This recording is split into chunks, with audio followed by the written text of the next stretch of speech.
తెలుసుకునే ప్రయత్నం చేస్తే ప్రజలు క్షమించరు. అధ్యక్ష, ఎంత అన్యాయం ఉన్నదంటే మీకు చెప్తా. 2014 కన్నా ముందు మేము అనుకుంటుంటే ఈ సమైక్య ఆంధ్రప్రదేశ్లో బీసీలకు అన్యాయం జరుగుతున్నది, మన రాష్ట్రం మనకొస్తే అన్ని రకాలుగా న్యాయం జరుగుతుందని బాగా ఆశపడ్డాం అధ్యక్ష. ఆశపడడమే కాదు అధ్యక్ష, తెలంగాణ ఉద్యమంలో ముందు వరుసలో ఉండి పోరాటం చేసింది బీసీ బిడ్డల అధ్యక్ష. ఇది నేనేదో మాట వరుసకు చెప్తున్నది కాదు, ఆత్మహత్యలు చేసుకున్నది బీసీ బిడ్డలు, తెలంగాణలో ముందుండి పోరాటం చేసింది బీసీ బిడ్డలు, ఉద్యోగాల్ని పణంగా పెట్టింది బీసీ బిడ్డలు. కానీ తెలంగాణ రాష్ట్రం వచ్చిన తర్వాత 2014లో ఇక అనుకున్నాం మా దశ తిరిగింది, మాకంతా కూడా బాగా జరుగుతాయని అనుకున్నాం. కానీ అధ్యక్ష, మిత్రులు వాళ్ళైనా వీళ్ళైనా మా పట్ల మేము ఏం పాపం చేసినామో ఏమో అధ్యక్ష మా బాధ.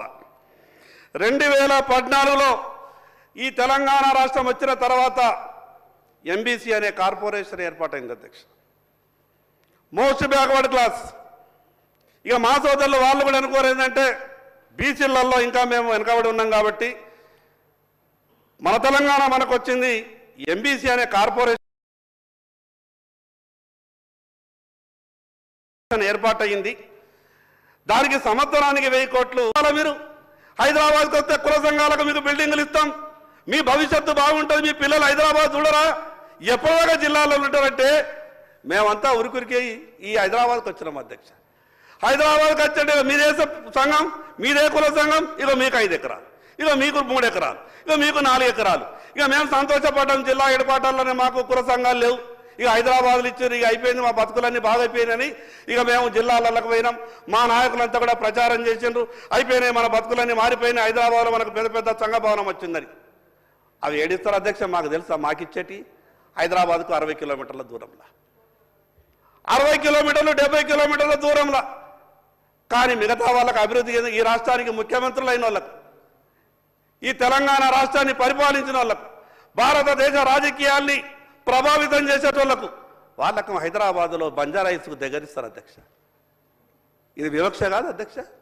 ఆ పార్టీ అయినా ఈ పార్టీ అయినా బీసీల గురించి ఏం ఆలోచిస్తున్నారు అధ్యక్ష? మరి ఎన్ని సంవత్సరాలు ఈ రకమైనటువంటి పరిస్థితులే ఉంటే కేవలం ఎన్నికల సమయంలో మాట్లాడతాం, మిగతా సమయంలో ఈ రకమైనటువంటి దారులు ఎన్నుకుంటామంటే మేము ఏ రోజు బాగుపడాలి అధ్యక్ష?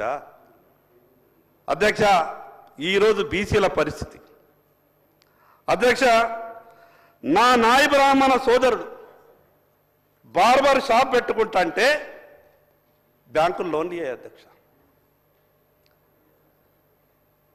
నా రజక సోదరుడు ల్యాండ్రీ దుకాణం పెట్టుకుంటామంటే బ్యాంకులు లోన్లు ఇయ్యాయి అధ్యక్ష. కానీ హబీబ్ పెన్షన్ హౌస్ లేదా మిగతా ఇంగ్లీష్ పేరు పెట్టుకొని డ్రై క్లీన్ షాప్ అంటే దానికి లోన్లు ఇస్తారు అధ్యక్ష. నేనేమంటున్నానంటే ఒక పక్క కుల వృత్తులను ఆదుకునే విధంగా ప్రభుత్వాలు చర్యలు తీసుకుంటాయి, మేము మీకు అండగా ఉంటాం, మీ అధైర్యపడద్దు, బీసీ కుల వృత్తులని ఆదుకునే బాధ్యత మాది అని గత ప్రభుత్వం మాట్లాడింది, ఈ ప్రభుత్వం కూడా మాట్లాడుతున్నది. మేము ఏమనుకుంటామంటే అధ్యక్ష, మేమంతా కూడా కుల వృత్తుల మీద ఆధారపడ్డటువంటి మా బీసీ కుల సోదరులు అసలైతే కుట్ర దాంట్లోనే దాగిన అధ్యక్ష.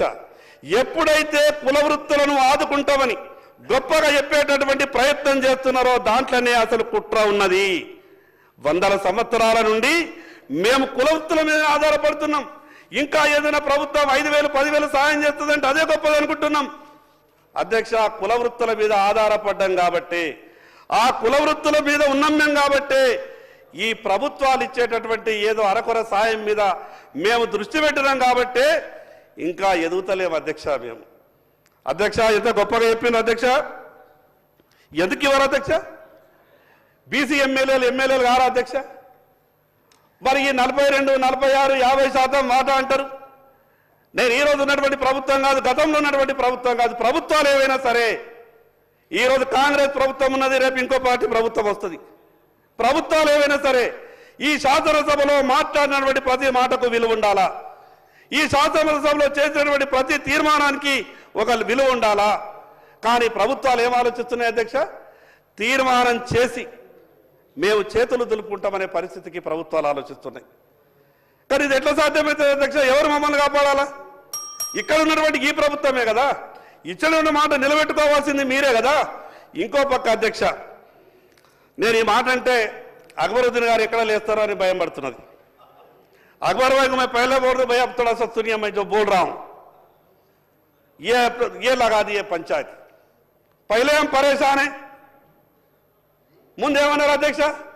బీసీలు మీరు గాబరా పడకుర్రి, ముస్లింలకు ఇస్తున్నటువంటి రిజర్వేషన్లు కేవలం అవి విద్య కొరకే, మీ రాజకీయాలలో వాళ్ళు ఏమి రారు, మీ దగ్గరికి దరిదాపులలో ఏముండరు, మిమ్మల్ని ముట్టరు పట్టరు, మీరెందుకు పరిశాన్ అవుతారంటే మేము అనుకున్నాం అట్లనే ఉంటుందేమో అనుకున్నాం.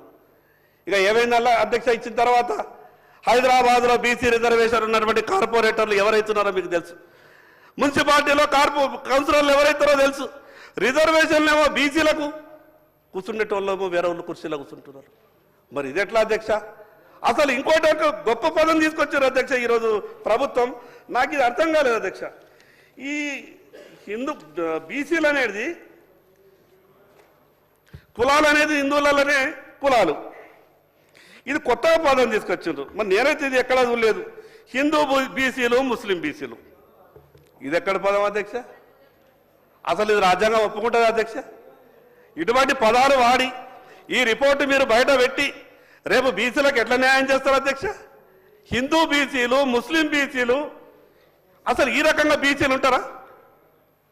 బీసీలు అనే పదం ఇది ఎక్కడైతే మీరు ఈ ప్రపంచంలో ఎక్కడ లేనటువంటి ఈ పదాన్ని మీరు జోడించిండ్రో ఇదొక్కటి రాల అధ్యక్ష, కోర్టులు కొట్టేటందుకు. ఇక రావ అధ్యక్ష, రిజర్వేషన్లు రావ అధ్యక్ష.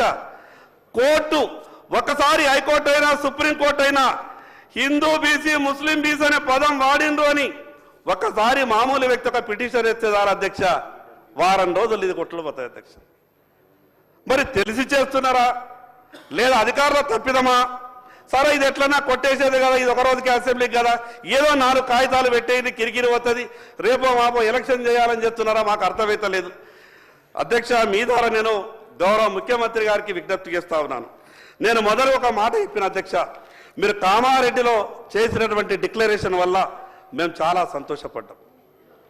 మా ద్వారా మీకు విజ్ఞప్తి ఏం చేస్తున్నామంటే, మీరు రాజకీయంగా తప్పించుకునేటటువంటి ప్రయత్నం చేయకండి.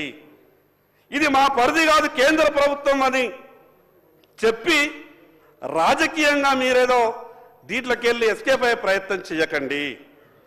ఈరోజు కేంద్ర ప్రభుత్వమైనా మీకు అధ్యక్ష నేను ఇంకో విషయం చెప్తా మీ ద్వారా గౌరవ ముఖ్యమంత్రి గారికి ఎంత అపారమైనటువంటి అనుభవం అంటే, ఈ భారతదేశంలో ఉన్నటువంటి ఏ కోర్టులు ఏ కేసులు కొట్టేసిర్రో లేదా ఉన్నటువంటి లొసుగులన్నీ మీద పూర్తిగా అవగాహన ఉన్నది అధ్యక్ష. 42% స్థానిక సంస్థల్లో ఇస్తామని అన్నప్పుడు ఈ ఉన్న ఇబ్బందులన్నీ కూడా మీకు తెలుసు. ఈ ఇబ్బందులు ఉన్నాయని తెలిసిన తర్వాత ఈ 14 నెలలలో మీరు చేయాల్సినటువంటి కార్యక్రమాలు చేయలేదు అధ్యక్ష. మీరు చేయాల్సినటువంటి కార్యక్రమాలు చేయని కారణంగా ఈరోజు స్థానిక సంస్థల పీరియడ్ అయిపోయింది, రేపో మాపో ఎన్నికలు.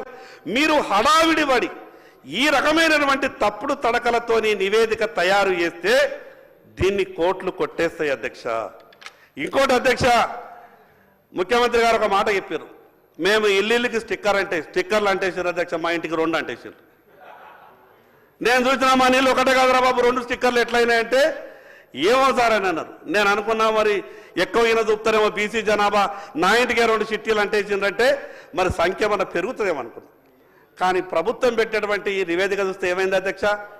మా సంఖ్య అంతా తగ్గిపోయింది అధ్యక్ష. నాకు ఒకటి అర్థమైతలేదు, అగ్రవర్ణాలది దాంట్లో కూడా చాలా పేదలు ఉన్నారు అధ్యక్ష, వాళ్ళని ఆదుకోవాలా. చాలా పేదలు ఉన్నారు, వాళ్ళని దాంట్లో ఆదుకోవాలా.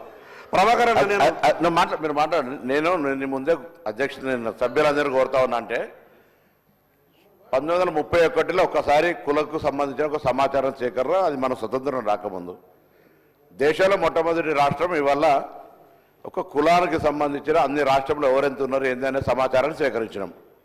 దీనికి సంబంధించి నేను ముందు నుంచి కూడా సభలో కోరుతా ఉన్నా, ఏదైనా రోడ్ మ్యాప్ ఇవ్వడానికి మీరేం సజెషన్ చేస్తారో మీ పార్టీ తరఫున ఇవ్వండి.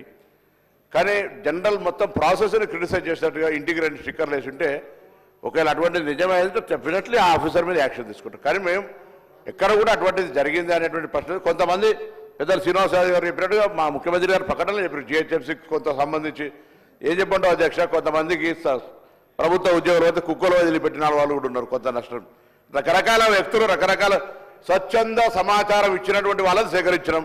చాలా మంది ప్రముఖులు ఈ రాష్ట్రంలో ఆదర్శవంతం అనుకుంటే వాళ్ళు సమాచారం ఇవ్వలేదు అధ్యక్ష. కాబట్టి ఆ విషయాల దగ్గరికి ఎక్కడికి పోకుండా గౌరవ సభ్యుని నేను ఏం కోరుతున్నా అంటే ఇది రేపు రాజకీయంగా, విద్యాపరంగా, ఉపాధి పరంగా